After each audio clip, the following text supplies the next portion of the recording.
everyone. I think you'll agree with me that 2020 will always be known as the coronavirus year.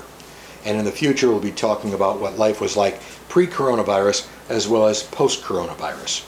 The question, how do we greet each other, has come up. And I think in order to determine how we should greet each other going forward, a study of the past would be interesting. You know, back in Roman days, soldiers greeted each other with a grasp of the forearm. This showed two things. It showed contact and no weaponry, no threat to either person. In the Asian culture for millennia, they've done the half bow. Works for them. I don't think it'll work for us. The Native Americans have done the palms up, hello, greeted by the same thing in response, hello. And that shows no threat and open-handedness and welcome. The Eskimos touch noses. Our dogs have their own way of greeting each other. None of us are going to emulate them. In the Western world, when a man meets a woman, typically he doffs his cap, and a woman does a slight curtsy. Too formal, we're not going to do any of that. Most people don't wear caps anyway. The fist pump has been tried. Not going to work if you're meeting your grandmother. The elbow bump has been tried.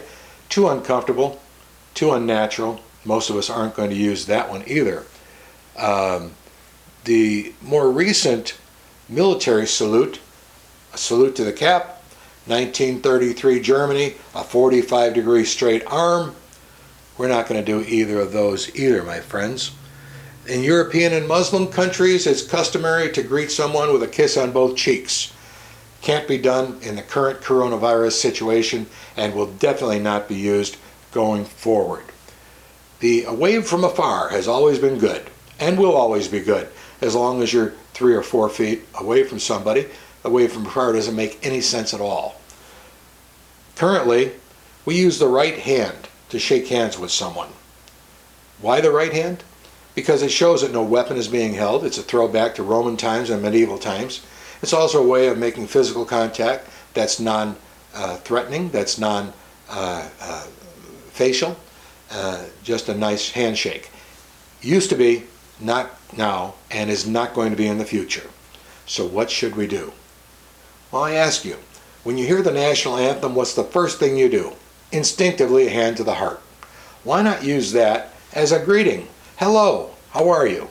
Greeted by the same response. And for someone that you have affection for, instead of a hand to the heart, 2 hands to the heart. Hello, my dear, it's good to see you. I hope you take these suggestions to heart, and who knows, they may even become customary in our society.